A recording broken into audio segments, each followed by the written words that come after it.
እንግዲህ ሰባተኛው ሀገራዊ ምርጫ በጣም በመራጮች ቁጥርም በጣም ከፍተኛ ቁጥር መራጭ የተመዘገበበት ነው። ስድስተኛው ሀገራዊ ምርጫ እንደምታውቁት በሀገራችን የምርጫ ሂደት ውስጥ ትልቅ ለውጥ የታየበት ነው። አሁን ሰባተኛው ደግሞ ከዛ በጣም ላቅ ያለ ነው። ምክንያቱም ስድስተኛው ሀገራዊ ምርጫ ላይ ወደ 38 ሚሊዮን አካባቢ መራጮች ነበሩ። አሁን በሰባተኛው ሀገራዊ ምርጫ ላይ ደግሞ ወደ 54 ሚሊዮን በላይ መራጭ በመላው ሀገሪቱ ተመዝግቦ እየመረጠ ዛሬ ይገኛል።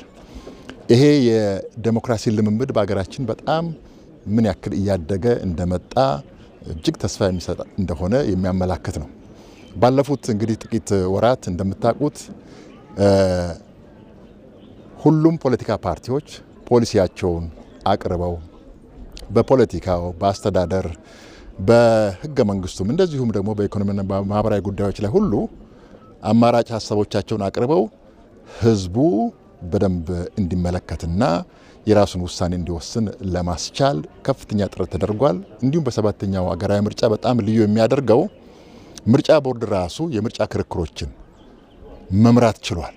ራሱን አስችሎ ገለልተኛ በሆነ መንገድም ለመምራት ጥረት ተደርጓል። ስለዚህ ሰባተኛው ሀገራዊ ምርጫ በብዙ መልኩ የተሻሉ አሰራሮች በምርጫ ቦርድም የተዘረጉበት እንደዚሁም ለምርጫው ደግሞ ሁሉም ተፎካካሪዎች ሀሳባቸውን በይበልጥ መግለጽ የቻሉበት ምርጫ ነው።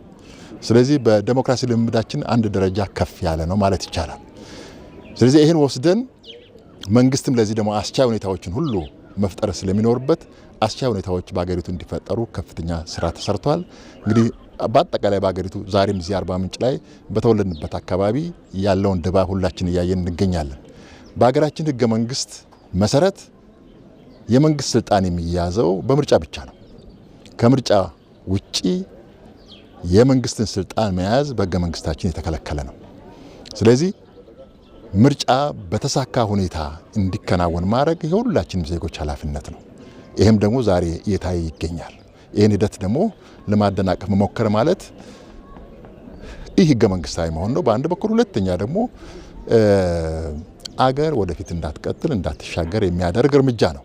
ስለዚህ ይሄ ሁላችንም ኢትዮጵያውያን ዜጎች እንደዛሬው በዚህ አይነት ድባብ ሁላችንም ወጥተን ቆመን አገር የሚያሻግር መንግስትን የሚያጸና ፖሊሲ አማራጮችን መርጠን ደግሞ ውሳኔያችን አሳርፈን በቀጣይ ሀገራችንን ብልጽግና እውን ለማድረግ ሁላችንም የምንረባረብበት መሆን አለበት ብዬ አስባለሁ። ትልቅ ተስፋና እድገት ያለበት ነው ለማለት ነው።